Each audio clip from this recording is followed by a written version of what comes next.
हमारा टॉपिक है elastic collision in one dimension. Students, one dimension का मतलब है स्ट्रेट लाइन, लिहाजा इसे हम elastic collision in straight line भी कह सकते हैं। स्टूडेंट्स, लास्ट लेक्चर में हमने ये बात जानी थी कि इलास्टिक कोलिजन वो कोलिजन होती है जिसमें मोमेंटम और काइनेटिक एनर्जी दोनों कंजर्व रहती है। और फ्रेंड्स, इस लेक्चर में हम ये बात जानेंगे कि अगर दो मूविंग बॉडीज वन डायमेंशन में मूव कर रही हो और दौरान मोशन वो कोलाइड कर जाए और कोलाइड करने के बाद दोबारा सेपरेट हो जाए, तो बिफोर कोलिजन और आफ्टर कोलिजन इन दोनों बॉडीज की रिलेटिव वेलोसिटीज इक्वल होंगी। सो स्टूडेंट्स, सबसे पहले तो हम ये जानेंगे कि रिलेटिव वेलोसिटीज क्या होती हैं और उसके बाद हम ये प्रूव करेंगे कि इन दोनों बॉडीज की रिलेटिव वेलोसिटीज बिफोर कोलिजन और आफ्टर कोलिजन इक्वल होंगी। सो स्टूडेंट्स, टॉपिक है 3.8.1 elastic collision, elastic collision in one dimension.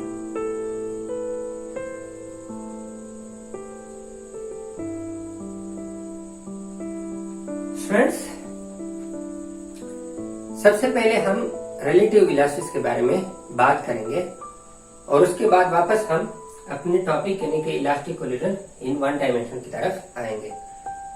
So students, relative velocities को समझने के लिए फर्स्ट करें कि दो कार्स हैं जो कि एक स्ट्रेट लाइन में मौजूद हैं, यानी कि वन डायमेंशन में। और स्टूडेंट्स, कार 1 की वेलोसिटी या स्पीड v1 वो है 9 मीटर पर सेकंड। ये हम कंसीडर करते हैं कि कार 1 स्ट्रेट लाइन में 9 मीटर पर सेकंड की स्पीड या वेलोसिटी से मूव कर रही है, जबकि इसी वन डायमेंशन या इसी स्ट्रेट लाइन में कार 2 रेस्ट की हालत में मौजूद है, लिहाजा कार 2 की वेलोसिटी v2 0 मीटर पर सेकंड होगी। ये कार यहाँ पर खड़ी है।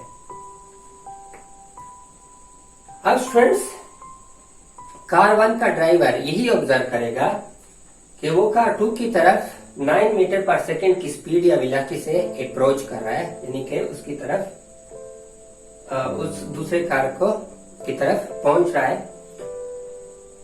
लिहाजा स्टूडेंट्स, कार 1 का ड्राइवर कार 2 के रिलेटिव 9 मीटर पर सेकंड की स्पीड या वेलोसिटी से मूव कर रहा है। सो स्टूडेंट्स, रिलेटिव वेलोसिटी को कैलकुलेट करने के लिए हम वेलोसिटी v1 से वेलोसिटी v2 को माइनस कर देते हैं, यानी कि फर्स्ट कार की वेलोसिटी से अगर सेकंड कार की वेलोसिटी को माइनस कर दें तो हमारे पास रिलेटिव वेलोसिटी 9 मीटर पर सेकंड कैलकुलेट हो जाएगी। फ्रेंड्स, रिलेटिव वेलोसिटी को मजीद समझने के लिए, इसे मजीद क्लेरिफाई करने के लिए और कॉन्सेप्ट को मजीद बेहतर अंदाज में समझने के लिए हम कंसीडर करते हैं कि कार 2 भी 9 मीटर पर सेकंड की वेलोसिटी से आगे मूव कर रही है, यानी कि इस मर्तबा ये कार रेस्ट की हालत में मौजूद नहीं है बल्कि मूव कर रहा है कार 2, और वो भी 9 मीटर पर सेकंड की वेलोसिटी से। और कार 1 भी 9 मीटर पर सेकंड की वेलोसिटी से इसके पीछे मूव कर रहा है इसी स्ट्रेट लाइन में। अब स्टूडेंट्स, हम देखते हैं कि इस मर्तबा कार 1 की वेलोसिटी रिलेटिव टू कार 2 कितनी बनती है। सो इस मर्तबा वेलोसिटी v1 है 9 मीटर पर सेकंड और वेलोसिटी v2 है वो भी 9 मीटर पर सेकंड। सो रिलेटिव वेलोसिटी को कैलकुलेट करने के लिए first velocity minus second car velocity, so ये 0 मीटर पर सेकंड की रिलेटिव वेलोसिटी बनती है। आज स्टूडेंट्स, आप लोग को रिलेटिव वेलोसिटी का कॉन्सेप्ट क्लियर हो जाएगा। स्टूडेंट्स, इस मर्तबा चाहे ये कार 9 मीटर पर सेकंड की वेलोसिटी से मूव कर रही है, लेकिन इसके बावजूद भी ये car relative to car 2 rest की हालत में मौजूद है, यानी कि कार 1 की वेलोसिटी रिलेटिव वेलोसिटी 0 मीटर पर सेकंड है। जाहिर है स्टूडेंट्स कि अगर ये कार भी 9 मीटर पर सेकंड की वेलोसिटी से मूव कर रही है और ये कार भी 9 मीटर पर सेकंड की वेलोसिटी से मूव कर रही है, तो ये कार कभी भी कार 2 को चेस नहीं कर पाएगी। ये कार कभी भी इस कार 2 को अप्रोच नहीं कर पाएगी, कभी भी ये कार 2 की तरफ नहीं पहुंच पाएगी।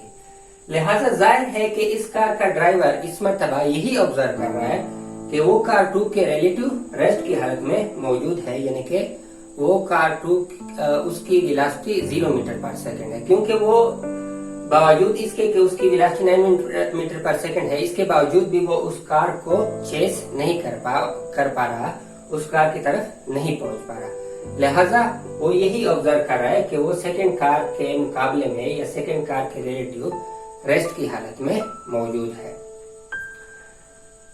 अब स्टूडेंट्स एक और एग्जांपल से मजीद रिलेटिव वेलोसिटी पर रोशनी डालते हैं। फर्ज करें कि इस मर्तबा एक कार 2 3 मीटर पर सेकंड की वेलोसिटी से मूव कर रही है और कार 1 वही 9 मीटर पर सेकंड की वेलोसिटी से मूव कर रही है, यानी कि v1 9 मीटर पर सेकंड है और v2 3 मीटर पर सेकंड है। सो अब देखते हैं कि कार 1 की वेलोसिटी रिलेटिव टू कार 2 कितनी बनती है। सो उसके लिए 9 minus 3 is equal to 6 metre पर सेकंड की रिलेटिव वेलोसिटी बनती है। अब फ्रेंड्स इस मर्तबा चाहे ये कार 1 9 मीटर पर सेकंड की वेलोसिटी से मूव कर रहा है, लेकिन इसके बावजूद भी वो कार 2 के रिलेटिव 6 मीटर पर सेकंड की वेलोसिटी से रिलेटिव वेलोसिटी से मूव कर रहा है और इस कार को कार 2 तक पहुंचने के लिए निस्बतन ज्यादा टाइम लगेगा इस मर्तबा, क्योंकि ये कार 2 के रिलेटिव 6 मीटर पर सेकंड की वेलोसिटी से मूव कर रही है। लिहाजा जब ये इस तक पहुंचेगी तो बहुत टाइम लेगी। अगर ये कार यहीं पर रेस्ट की हालत में होती तो फिर तो बहुत जल्दी ये कार इसकी तरफ पहुंच जाती है, लेकिन चूंकि ये कार 3 मीटर पर सेकंड से मूव कर रही है ऑलरेडी, लिहाजा इस कार की तरफ पहुंचने के लिए ज्यादा टाइम लगेगा। सो स्टूडेंट्स अभी उम्मीद है कि आप लोग को रिलेटिव वेलोसिटी का कॉन्सेप्ट अच्छी तरह समझ में आ गया और आप लोग को ये क्लियर हो गया कि रिलेटिव वेलोसिटीज क्या होती हैं। अब स्टूडेंट्स हम इस काबिल हो गए कि हम elastic collision in one dimension को बेहतर अंदाज में समझ सके। सो स्टूडेंट्स इसके लिए हम कंसीडर करते हैं कि 2 बॉल्स हैं। पहले बॉल का मास है m1 और दूसरे बॉल का मास है m2 और ये बॉल स्ट्रेट लाइन में यानी कि वन डायमेंशन में मूव कर रहे हैं और पहले बॉल की वेलोसिटी v1 है जबकि दूसरे बॉल की वेलोसिटी v2 है। अब हम कंसीडर करते हैं कि v1 वेलोसिटी ज्यादा है और v2 वेलोसिटी कम है, यानी कि ये इस बॉल की स्पीड या वेलोसिटी कम है इसकी निस्बत। सो जाहिर स्टूडेंट्स अगर ये दोनों बॉल स्ट्रेट लाइन में मूव कर रहे हैं तो थोड़ी देर में ये बॉल्स कोलाइड कर जाएंगे, एक दूसरे से टकरा जाएंगे या पहला बॉल दूसरे बॉल से कोलाइड कर जाएगा। सो स्टूडेंट्स कोलिजन के बाद ये बॉल दोबारा सेपरेट हो जाएंगे। जिस तरह आप लोगों ने स्नूकर गेम के दौरान बिलियर्ड बॉल को ऑब्जर्व किया होगा कि जब एक बॉल दूसरे बॉल से कोलाइड करता है तो उसके बाद 2 दोबारा सेपरेट हो जाते हैं। फ्रेंड्स सेपरेशन के बाद इन बॉल्स की अलग अलग वेलोसिटीज चेंज हो जाएगी, यानी कि v1 वेलोसिटी जो पहले फर्ज करे 9 मीटर पर सेकंड थी और v2 वेलोसिटी जो पहले फर्ज करे 3 मीटर पर सेकंड थी, तो कोलिजन के बाद ये चेंज हो जाएगी। कंसीडर करते हैं कि बॉल 1 की वेलोसिटी कम हो गई 9 मीटर पर सेकंड से 2 मीटर पर सेकंड हो गई और बॉल 2 की वेलोसिटी 3 मीटर पर सेकंड से ज्यादा हो गई, 8 मीटर पर सेकंड की वेलोसिटी को पहुंच गई, यानी कि दूसरा बॉल अब ज्यादा तेज मूव कर रहा है और पहला बॉल कम, उसकी स्पीड कम हो गई। लिहाजा अगर स्पीड वेलोसिटी चेंज हो गई तो यहाँ पर हम इनकी वैल्यू भी चेंज कर देते हैं। v1 को v1 डैश का नाम दे देते हैं और v2 को v2 डैश का नाम दे देते हैं, यानी कि अब v1 डैश और v1 दो अलग अलग इनकी वैल्यूज अलग अलग होंगी। स्टूडेंट्स आप लोगों ने ऑब्जर्व भी किया होगा कि जब स्नूकर गेम खेला जाता है और दूसरा बॉल वो अगर रेस्ट की हालत में मौजूद होता है और पहले बॉल से उसको कोलाइड किया जाता है तो उसमें मोशन आ जाती है, यानी कि वो पहले रेस्ट में होता है तो उसमें स्पीड आ जाती है और जो पहला बॉल होता है उसकी वेलोसिटी या स्पीड कम पड़ जाती है। तो ऐसा ही होता है कि कोलिजन के बाद इन दोनों बॉल्स की वेलोसिटीज अलग अलग वेलोसिटीज चेंज हो जाती है। लेकिन स्टूडेंट्स, जो बात समझने वाली है और जो बात इस टॉपिक का मेन जो बुनियादी बात है वो ये है कि इन दोनों बॉल्स की रिलेटिव वेलोसिटीज बिफोर कोलिजन और आफ्टर कोलिजन इक्वल होंगी। चाहे इनकी अलग अलग वेलोसिटीज चेंज हो जाए लेकिन इनकी रिलेटिव वेलोसिटीज इक्वल होंगी। तो स्टूडेंट्स, इस बात को समझते हैं। वो इस तरह के v1 माइनस v2, इससे हमें क्या हासिल होगा? रिलेटिव वेलोसिटीज, यानी इन दोनों बॉल्स की रिलेटिव वेलोसिटी, जो कॉन्सेप्ट अब थोड़ी देर पहले समझ चुके हैं। सो ये relative velocities before collision equal होंगी आफ्टर कोलिजन की वेलोसिटीज, यानी v1 dash minus v2 dash के। सिर्फ ये वेलोसिटीज रिवर्स हो जाएंगी और इसके लिए मैं यहाँ पर रिवर्स वेलोसिटीज के लिए माइनस का साइन लगा देता हूँ। स्टूडेंट्स, इसको मजीद सिंपल तरीके से समझते हैं। फर्स्ट करें, पहले बॉल की वेलोसिटी 9 मीटर पर सेकंड थी और दूसरे बॉल की वेलोसिटी 3 मीटर पर सेकंड थी। ये भी कुछ वेलोसिटी से मूव कर रहा था। सो स्ट्रेट लाइन में ये कोलाइड कर गए। कोलिजन के बाद फर्स्ट करते हैं कि पहले बॉल की वेलोसिटी कम हो गई और वो 2 मीटर पर सेकंड हो गई और दूसरे बॉल की वेलोसिटी ज्यादा हो गई और वो 8 मीटर पर सेकंड हो गई।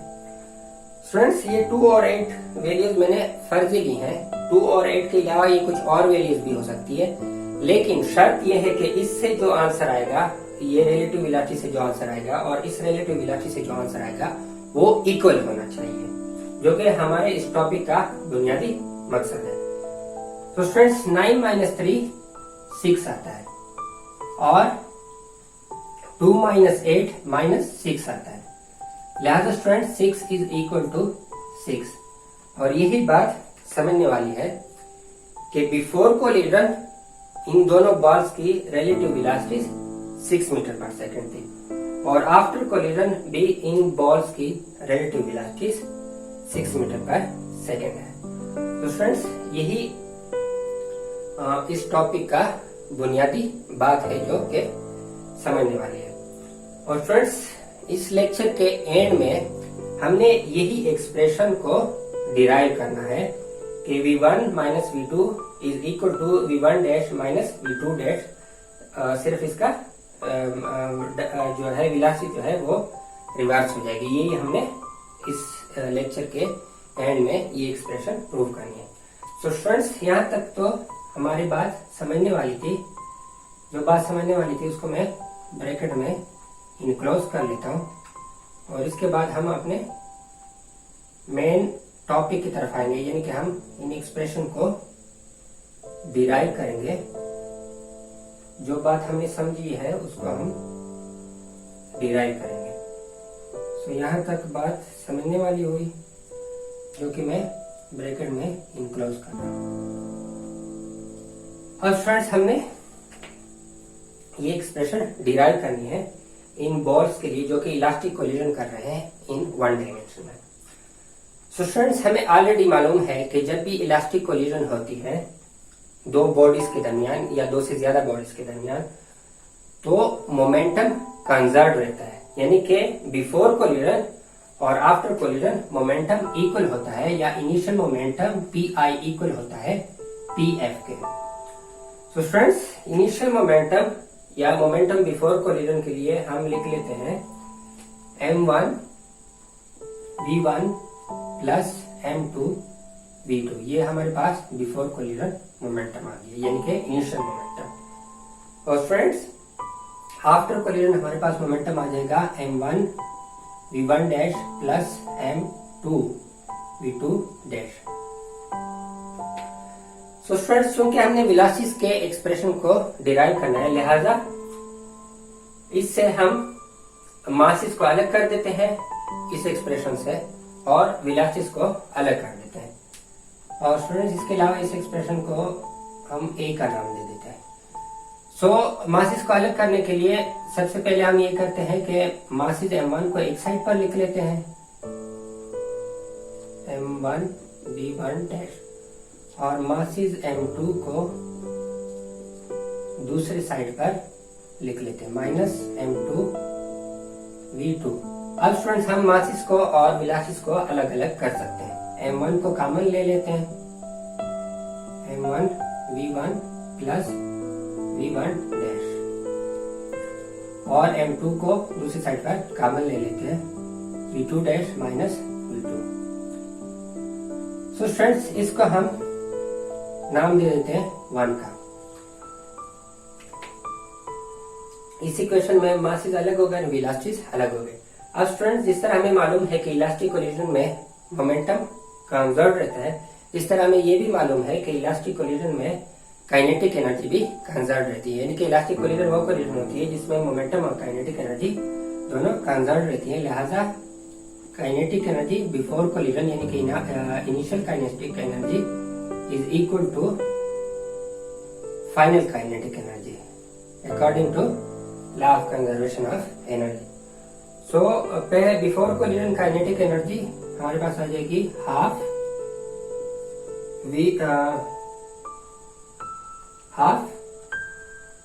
m1 v1 square.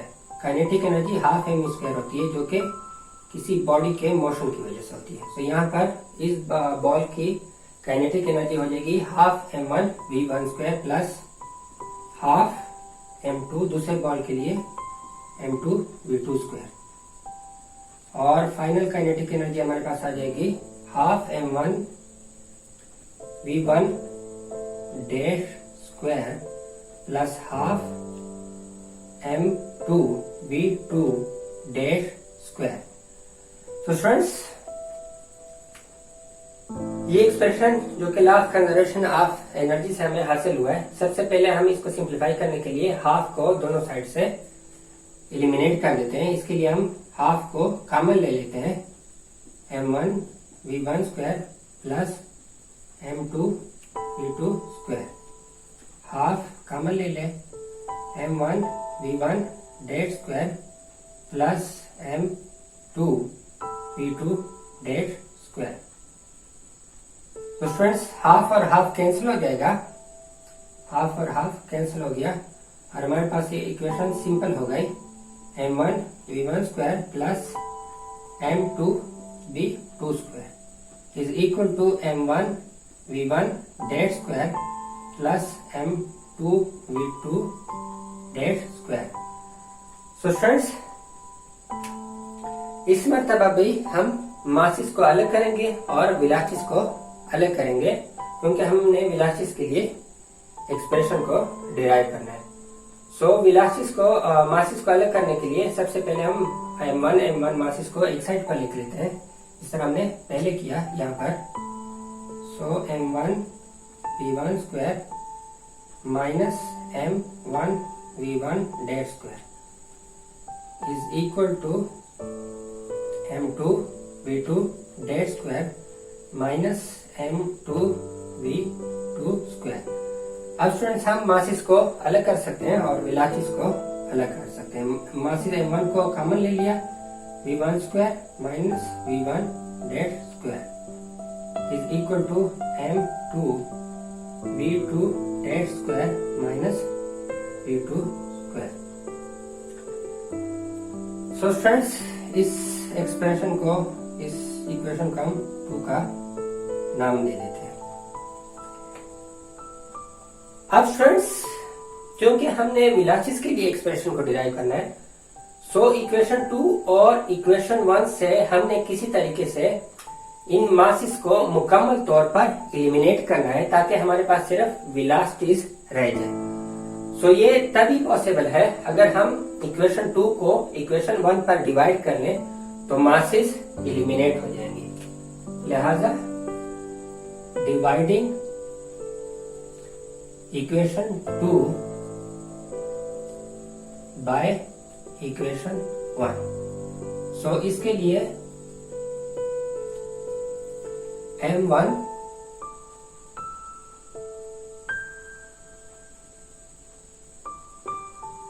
into v1 square minus v1 dash square और divided by m1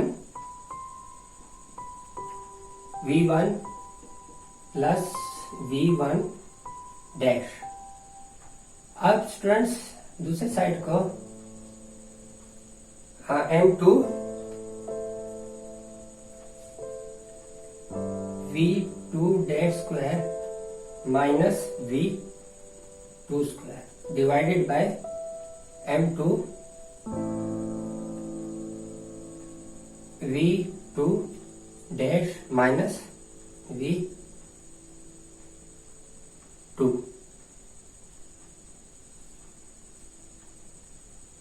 स्टूडेंट्स यहां पर ये वैल्यूज माइनस इंटू माइनस और यहां पर स्टूडेंट्स यहां पर ये वैल्यू प्लस की जगह माइनस है, यानी कि m1 v1 minus m1 v1 dash. तो स्टूडेंट्स यहाँ पर यह गलती हुई है, इसको दुरुस्त करने m1 v1 minus v1 dash. लिहाजा स्टूडेंट्स यहाँ पर ये divided by v1 minus v1 dash आ जाएगा। अब स्टूडेंट्स यहाँ पर मासेस इलिमिनेट हो जाएंगी, यानी कि m1 और m1 कैंसिल हो जाएगा और m2 और m2 कैंसिल हो जाएगा। अब स्टूडेंट्स यहाँ पर इस एक्सप्रेशन में हमारे पास जस्ट वेलोसिटीज रह गए और इस एक्सप्रेशन को मजीद सिंप्लीफाई किया जा सकता है, क्योंकि यहाँ पर ये वैल्यू जो है v1 square minus v1 dash square ये a square minus b square वाला फार्मूला बनता है, जो कि है a square minus b square is equal to a plus b into a minus b। So students अगर हम यहाँ पर v1 प्लस v1 डैश यानी कि a square minus b square is equal to a plus b into a minus b divided by v1 minus v1 dash equal to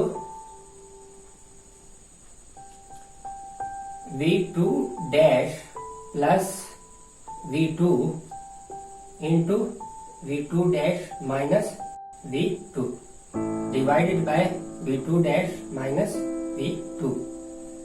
अब students इस expression में v1 minus v1 dash और v1 minus v1 dash ये cancel हो जाएगा। इस तरह दूसरी साइड पर v2 डैश माइनस v2 और v2 डैश माइनस v2 ये कैंसिल हो जाएगा और हमारे पास एक्सप्रेशन सिंपल हो जाएगी v1 plus v1 dash is equal to v2 dash plus v2। So students इस एक्सप्रेशन में हम वेलोसिटीज बिफोर कोलिजन को एक साइड पर कर देते हैं और वेलोसिटीज आफ्टर कोलिजन को दूसरी साइड पर कर लेते हैं। v1 minus v2 before collision velocities is equal to v2 dash minus v1 dash. तो स्टूडेंट्स यहाँ पर हमारे पास प्रूव हो गया कि velocities before collision is equal to velocities after collision. सिर्फ वेलोसिटीज रिवर्स हो गई हैं, यानी कि v2 जो पहले माइनस था वो प्लस हो गया और v1 जो पहले प्लस था वो माइनस हो गया। या रिवर्स वेलोसिटीज को रिप्रेजेंट करने के लिए हम इसे इस तरह लिख लेते हैं कि माइनस को कॉमन ले लेते हैं v1 dash minus v2 dash v1 minus v2। So students ये हमारे पास मतलूबा एक्सप्रेशन डिराइव हो गया, जो कि मैंने पहले आप लोगों से कहा था कि इस लेक्चर के लास्ट में हम ये डिराइव कर लेंगे और ये प्रूफ हो जाएगा कि velocities relative velocities before collision and after collision will equal अगर कोलिजन इलास्टिक है in one dimension. So friends ये हमारे पास रिक्वायर्ड वेलोसिटीज है relative velocities। अब फ्रेंड्स यहाँ पर हमने तो ये प्रूव कर लिया कि when elastic collision in one dimension then their relative velocities will equal। So friends इसके बाद बुक में नेक्स्ट टॉपिक में एग्जांपल 3.4 है जिसमें रिलेटिव वेलोसिटीज बिफोर कोलिजन दी गई हैं और रिलेटिव वेलोसिटीज आफ्टर कोलिजन को फाइंड आउट करने को कहा गया है। तो स्टूडेंट्स एग्जांपल 3.4 को हम जस्ट इस एक्सप्रेशन से सॉल्व नहीं कर सकते हैं, इसको हम एक्सप्रेशन बी का नाम दे देते हैं, बल्कि एग्जांपल 3.4 को सॉल्व करने के लिए हमें एक्सप्रेशन बी और एक्सप्रेशन ए दोनों को मिलाकर दो नए एक्सप्रेशन डिराइव करने होंगे, जिससे हम एग्जांपल 3.4 जो कि नेक्स्ट टॉपिक है बुक में उसको आसानी से सॉल्व कर लेंगे। या अगर कोई भी हमें ऐसा प्रॉब्लम दिया जाए जिसमें कोलिजन जिसमें वेलोसिटीज बिफोर कोलिजन दी गई हो और वेलोसिटीज आफ्टर कोलिजन को पूछा गया हो, तो हम इस किस्म के प्रॉब्लम्स को सॉल्व कर सकते हैं। और वो तभी पॉसिबल है अगर हम एक्सप्रेशन बी और एक्सप्रेशन ए से दो नए एक्सप्रेशन फाइंड आउट कर लें, जो कि हम नेक्स्ट लेक्चर में फाइंड आउट करेंगे। और स्टूडेंट्स ये एक्सप्रेशन अगर हम फाइंड आउट ना करें और एग्जांपल 3.4 को सॉल्व करने की कोशिश करें तो एग्जांपल 3.4 बहुत लेंथी हो जाएगा, क्योंकि एग्जांपल 3.4 के दौरान ही हमें वो एक्सप्रेशन पहले कैलकुलेट करने होंगे, पहले डिराइव करने होंगे एक्सप्रेशन बी और एक्सप्रेशन ए को यूज करके। सो स्टूडेंट्स एग्जांपल 3.4 को ज्यादा लेंथी होने से, यानी कि एग्जांपल 3.4 ज्यादा लेंथी ना हो, इसके लिए हम नेक्स्ट लेक्चर में वो एक्सप्रेशन पहले से डिराइव कर लेंगे। सो स्टूडेंट्स नेक्स्ट लेक्चर इसी लेक्चर का पार्ट बी होगा, जिसमें हम वो एक्सप्रेशन ऑलरेडी डिराइव कर लेंगे इससे पहले कि हम एग्जांपल 3.4 को सॉल्व कर सकें। सो स्टूडेंट्स इसी लेक्चर के पार्ट बी तक इजाजत दीजिए।